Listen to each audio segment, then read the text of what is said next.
Hello students, now we shall look at the fifth and last module on management and economics subject, costing and depreciation. Subject code is 18ME51. I am Professor Suresh Mane. So the syllabus is something like this: costing and depreciation, components of costs, estimation of selling price, marginal cost, first cost, all kinds of overheads, indirect cost estimation with depreciation, mensuration and estimation of material cost, cost estimation of mechanical process, idling time, product costing,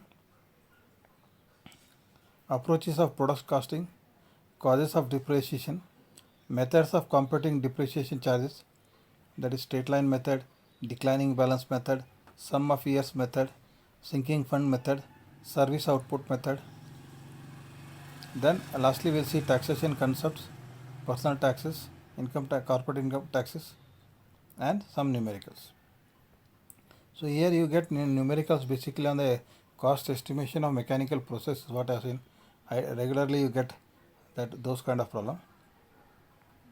For that you should know that mensuration also. So regarding the theory questions in the semester end examination SEE, I briefly explain the cost, components of cost, and explain with diagram indirect cost estimation with depreciation. So explain how selling price is fixed of a product and show all components of a cost. Define depreciation and explain various causes of depreciation. Explain various methods of depreciation. Then define the following terms: ownership life, accounting life, economic life. Then briefly explain the standard cost and marginal cost. Differentiate between estimation and costing, and what are the objectives of costing, and why estimation and costing is required. So there are two terms: one is estimation, second is costing. Very simple terminologies are there.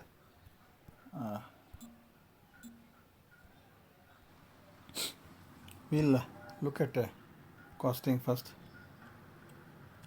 So the cost means the amount of expenses, whether actual or notional, incurred on or attributable to specified thing or activity.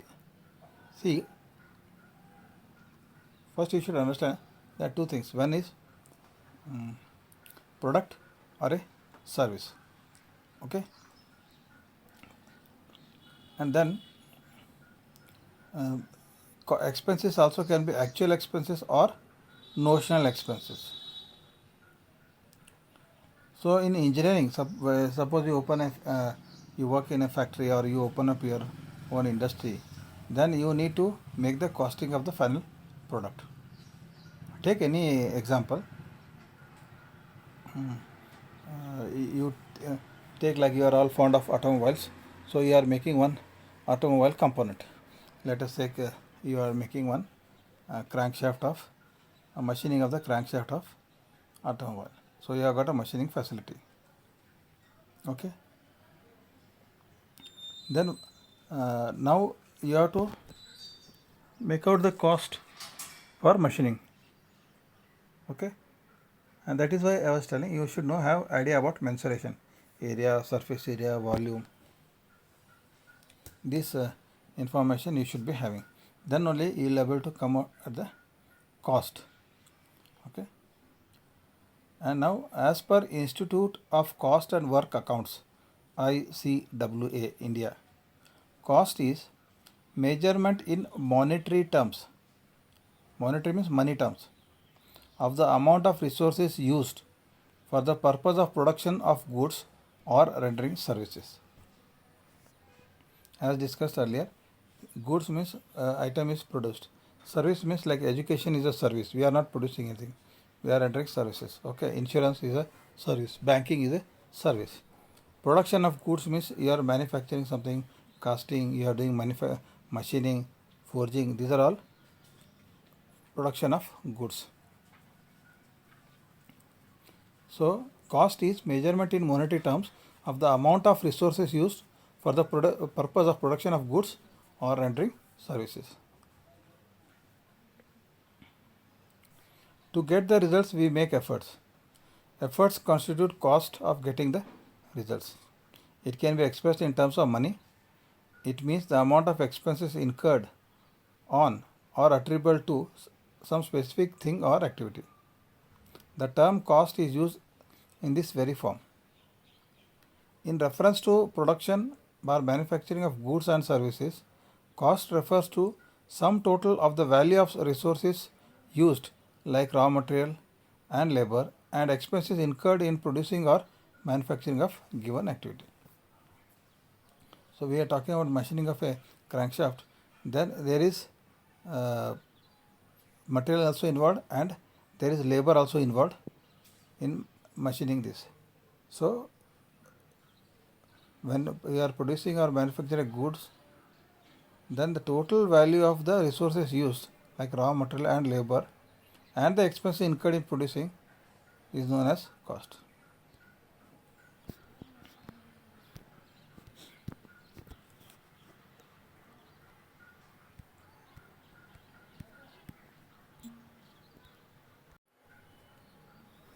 Hello students, having seen costing, now let us look at estimation. So you need to make estimates. Now I will give one example. Suppose you are building a house, your own house you are trying to build. So what you will do? You will get the design from the architect or engineer, structural engineer, get it approved from the corporation. How plan will be approved, and then you will make a rough estimate.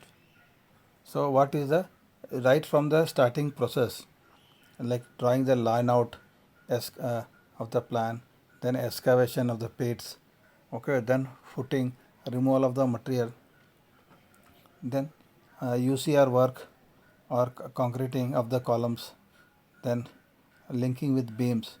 So what is the amount of steel used, what is the amount of cement required, how much water you are supposed to buy, so what are the brick material, brick is used, okay, sand, then these are all material. Then there will be labor also,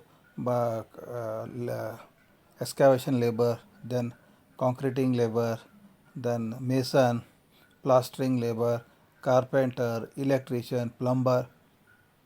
You will calculate everything, not precisely but at least roughly, and then you will arrive, okay, nowadays like for example for 1000 square feet means it will cost around 20 lakh rupees, considering 2000 rupees per square feet.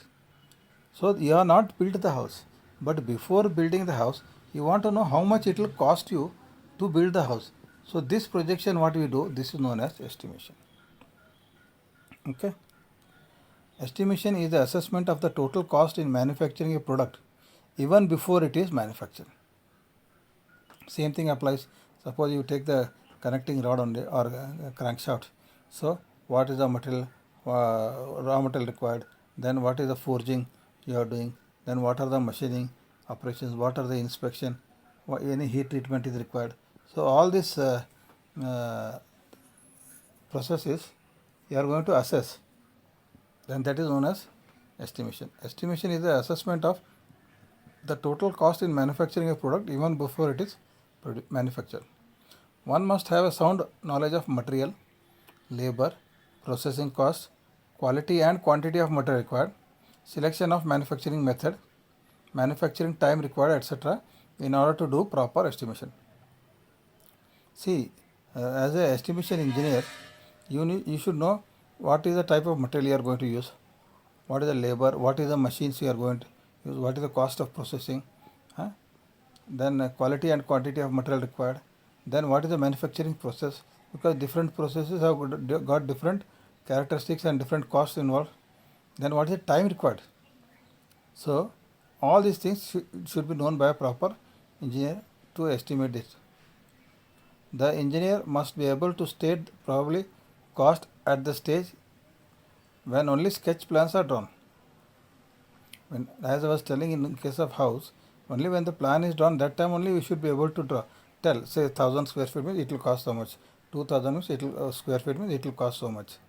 So you have to, in the design stage only, after design you should be able to make a estimate. If the available funds are known, the design has to work backwards. That is, you will have to design the building product which may be constructed within the available fund. Otherwise, it can be another way around also. Like suppose you have got 40 lakhs and you want to build only 1000 square feet of house. So I was telling it will cost 2000 rupees for per square feet. But now you have got more money, so you will build it very lavishly. That also is possible. Otherwise, suppose you have got only 15 lakhs of rupees. Okay, your funds are known. I have got 15 lakhs, but I have want to build 1000 square feet house. Then you will try to do some cost cutting. Okay, the other way around also you can work. Estimation involves the computation of the quantities required and expenses likely to be incurred in the construction of the work.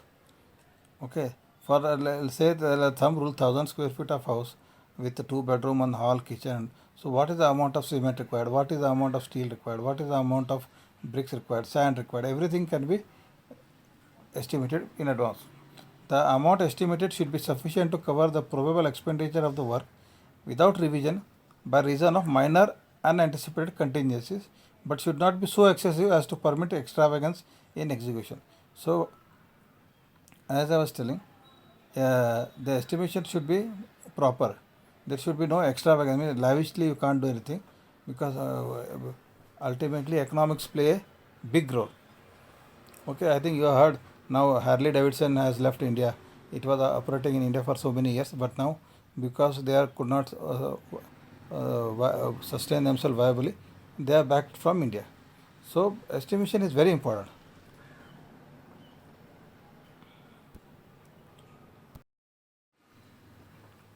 Hello students, in this discussion we shall look at the elements of the cost. Okay, these all things are very simple. Please understand, these are very simple things, but only some terminologies you may be hearing for the first time. Otherwise, this is all sheer common sense. You can understand. You will but just by listening to this lecture, you will understand everything. Not a big deal. In a rocket science, it's not rocket science also. Cost of production or manufacturing consists of various expenses incurred on production and manufacturing of goods or services. These are the elements of cost which can be divided into 3 groups. First is material group, second is labor, and third is expenses. Now you can see the sketch here. So elements of cost divided into 3 groups. One is material group, labor, and the other expenses. So material, again direct material, indirect material. Labor also direct material, direct labor, indirect labor, and there are other expenses. You can have indirect expenses. So all these indirect expenses are there now, whether it is in terms of material or labor or other expenses, they are called as overheads. And these overheads, where all you will have overheads, like production and work overhead, administrative overheads, selling overheads, and distributing overheads. I will just explain with some small examples. Now you take same manufacturing of crankshaft and connecting rod. Okay, you have a factory, you have got some 10 machines, lathe machine, milling machines, even some CNC machines, and you have got some 20 operators, and you have got shed, and you are machining those things. So material cost is whatever forging is happening, that is a direct material cost. Okay, but there will be indirect material also. Labor, the person who is directly machining that is direct labor, but there will be some other labor who is doing the material handling, moving the material from one place to another place. Okay, there will be some labor who will be looking into stores. Okay, these are come indirect labors, and then you have got other expenses. So you can see this overheads also, what I was telling. So first is production or work overhead. Production overhead means in the factory premises itself, you will have security fellow, you will have crane operating person. Okay, all this they are coming under You will have managers, supervising engineers, quality control engineers. They are not directly manufacturing. Quality control engineer, supervising engineering, he is not machining the component, but he is there in the factory premises. So that is production or work overhead. Then you have got administrative overheads. So it is not that factory means only the workshop is called factory. Then after the factory there will be a office. In that office you will have some people who will be looking after the like manager for the office, who will keep that attendance of the people coming. They'll keep records of like material manufactured, material dispatch, raw material incoming, receipts, dispatches, all this. So this office also will be there. So that comes under administrative overheads.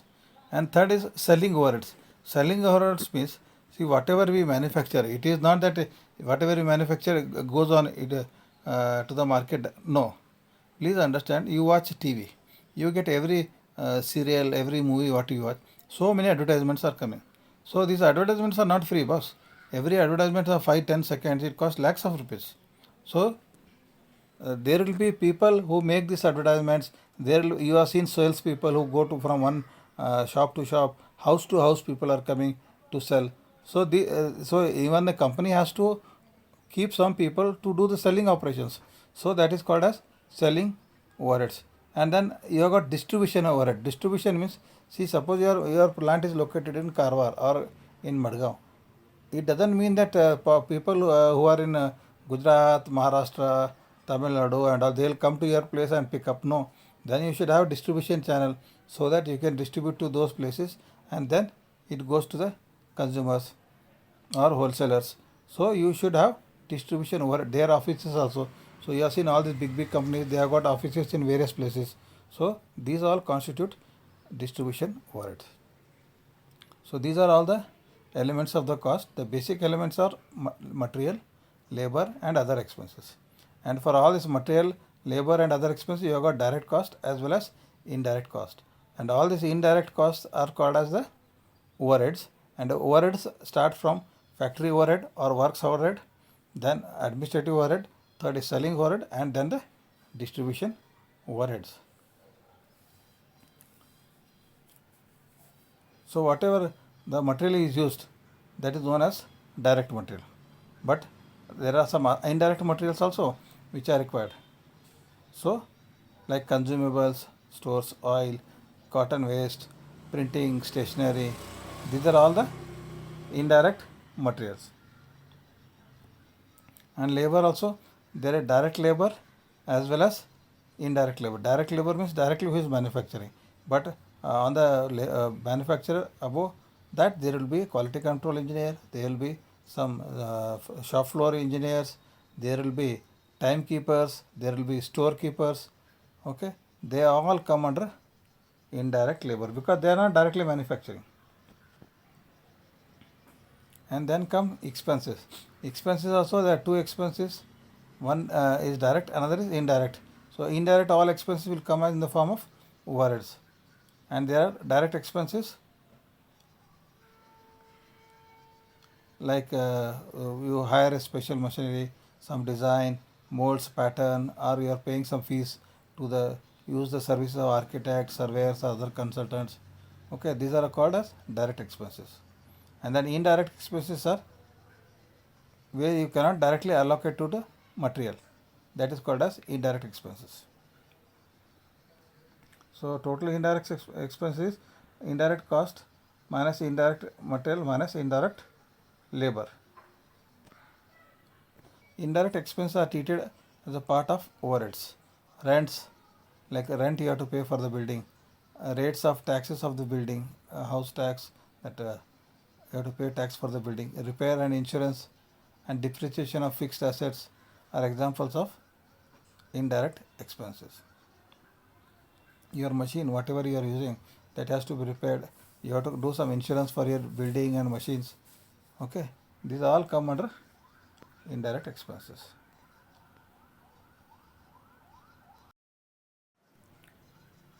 Now in this discussion, let us look at the various components of the cost.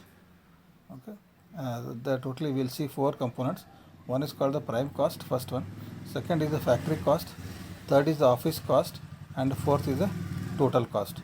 Again, if you look back here, elements of cost, you started with material, labor, other expenses, direct, indirect, and then overheads. And overheads also you started with works overhead, administrative overhead, selling overhead, and distributing overheads. Similarly, the cost now are prime cost, factory cost, office cost, and total cost. So what is prime cost? Prime cost is simple. Whatever is the direct material cost, direct labor cost plus direct expenses, this is known as the prime cost. There is no indirect cost involved here, whether it is for material, labor, or other expenses. So this is the prime cost. The prime cost is also known as direct cost. That will be the minimum, least cost will be the prime cost, because direct material, direct labor, and direct expenses, no indirect cost. But now next is factory cost. Factory cost, it will consist of prime cost plus factory overheads, that is factory expenses. Okay. Now when you add this prime cost plus factory expenses or factory overheads, it will become factory cost, or as called as works cost. Okay. Factory expenses means, I told, quality control, then managers, timekeepers, storekeepers, they are all working in the factory. So they are all cost, your expenses you are adding, then it becomes the works cost or factory cost. Third one is office cost. So office cost means prime cost plus factory expenses, that will become works cost, okay, plus administrative office cost. Okay. So it consists of factory cost and administrative expenses. I told you that a factory will have a office. So office also, you may have a peon, you may have a manager, you may have timekeeper. So these are all people come into that. Okay, you have seen offices in colleges also, everywhere, schools, the offices. So that comes as administrative expenses. Office cost is equal to factory cost plus administrative expenses. So office cost is also known as manufacturing cost or cost of production. This is known as manufacturing cost or cost of production, because we are only dealing with production so far. We are not dealing with sales and distribution. We are dealing only with production. That is what is known as cost of production or manufacturing cost. And then finally is the total cost, because we are not only produce, we have to not only produce, but you have to sell it also, you have to distribute it also. So when you include total cost, includes the office cost plus selling and distribution expenses. As I was telling, selling means you should have some agents, you should have advertisements, you should have some offices, distribution, logistics will be there. So all this will come in selling as well as distributing expenses. So total cost is equal to office cost plus selling expenses plus distribution expenses. Now you can see this table here, very nicely it is given. Left side, extreme left, is direct material plus direct labor plus direct expenses, that is known as prime cost. On the prime cost, when you add factory expenses, it becomes factory cost. Then third, factory cost or works cost, when you add administrative expenses, it becomes office cost. And office cost, when you add the selling and distribution cost, it becomes total cost, okay, or selling cost. But there you have to add some profit, okay, mostly you have to add profit or sometimes loss also. Then it becomes the selling price. This is how the selling price is decided. Whatever a product is manufactured in any industry, so you will have first direct material, direct labor, and direct expenses, that is known as prime cost. Then on the prime cost, you will add factory expenses, it will become factory cost. Okay, on factory expenses, you will add administrative expenses, it will become office cost. Okay, the office cost means that is the cost of manufacturing. Then a cost of production or manufacturing, you add selling and distribution cost, it becomes total cost. And for that total cost, you will add some profit, it becomes the selling price. Okay, this way you have to understand the things. Thank you.